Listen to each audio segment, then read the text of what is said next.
Chapter 9 Tiptoe. Jack and Annie crouched in the tall grass.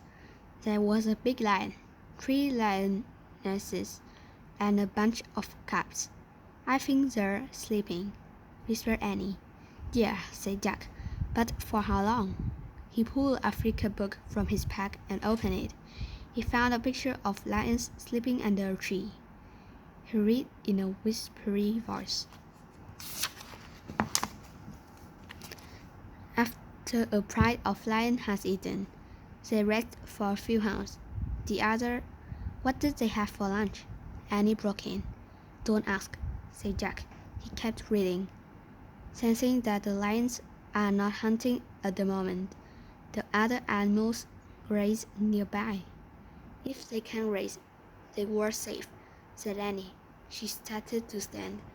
"Wait," Jack pulled her down. "Not so fast." He peered around. The words in the book seemed true. The zebras and giraffes didn't seem to be bothered by the lions at all. "They might be safe, but I'm not sure about us," said Jack. "We need a plan." "What if we wait till they leave?" said Annie. "They could take ours. Plus they might be hungry again by then." "All right," said Annie. "So here's the plan. We tiptoe," said Jack. "Tiptoe?" "Yeah, that's your woo plan," said Annie. "Yeah, tiptoe to the rope ladder," said Jack, very quietly. "Good plan," Annie teased. "Just do it," said Jack. He stood up slowly, and he stood with him. They began tiptoeing through the grass very slowly. The lion flicked his tail. Jack and Annie froze. When his tail was still again, they moved again. Suddenly, high-pitched laughter split the air. Jack and Annie stopped. The henners were back. They were standing off to the side, watching Jack and Annie. Jack and Annie made silent monster face and shook their fists, but the henners only laughed some more. The big lion stared lazily. He opened his golden eyes. Jack felt the hair rise on the back of his neck, but he didn't move an inch. The lion lifted his head and yawned. His giant teeth gleamed in the sunlight.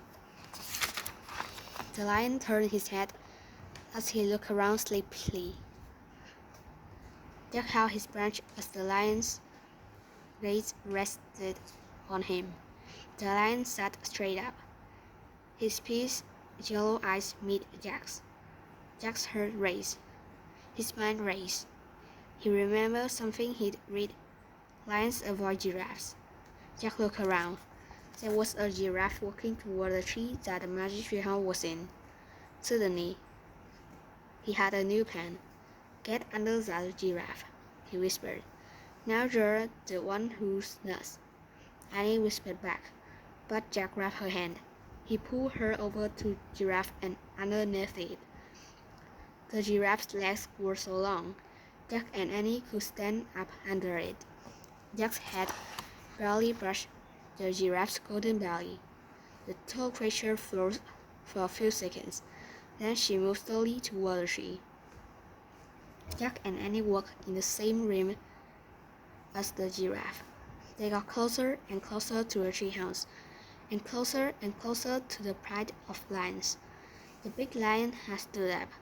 He watched them moving under the giraffe.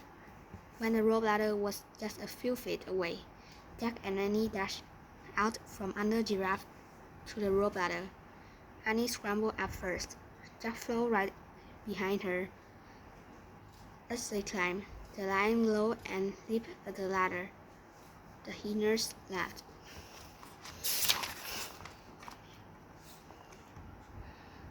Jack climbed faster than he'd ever climbed. He leaped after Annie into the treehouse. Annie had already unrolled the score. The riddle was gone. In its place was one shimmering word: honey. Jack grabbed the Pennsylvania book. He opened it and found a picture of the Fox Riddles. "I wish we could go there," he said. Just then, the giraffe stuck her head through the window. Bye, honey, said Annie, and she kissed the giraffe on the nose. The wind started to blow. The treehouse started to spin. It spun faster and faster. Then everything was still, absolutely still. 10. Chapter 10. After lunch, Jack opened his eyes. His heart was still racing, and her laughter still rang in his ears. We made it, said Annie. Yes, said Jack, but it was very close. Jack took another moment to calm down. Then he pulled a Africa book out of his pack and put it with the other books.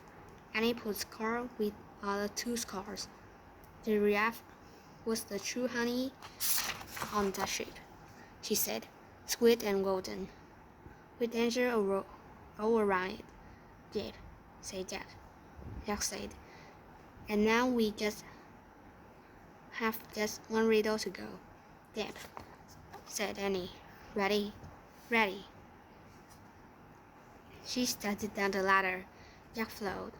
When they hit the ground, they walked through the sunlit woods. It's time for lunch, said Jack. I'm full from our picnic, said Annie. Same here, said Jack. What do we tell Mom? Said Annie. We say we ate our sandwiches coming back from the store, said Jack. What if she asks why? Said Annie. Oh, just say we had a picnic with a Nazi warrior in Africa, said Jack. Annie laughed. She said, right, she said, because we didn't want him to be mad at us for taking his honey. Right, said Jack, the honey from a beehive that a honey guide led us to. Right, said Annie, and that happened after an elephant gave me a shower, and we scared off 2 hyenas. Right, said Jack, and after you fell into a mudhole because you were helping a million wildebeest migrate across a river. Right, said Annie, and all that was before a giraffe saved us from a lion. Right, said Jack. Jack and Annie left the factory doors and started up the sunny street. They were silent for a moment. Then Jack patched his glasses into place. We better just say we ate our sandwiches on the way home from the store, he said. Right, said Annie, and its mom asked why, started Jack. We'll just say it's a really long story, said Annie. Right, said Jack. We've like 10 chapters. Annie laughed. Good plan, she said. Very good plan, said Jack. They crossed the yard. They went up the steps and through the front door. We're back, Annie shouted. Right, called their mom. Ready for lunch?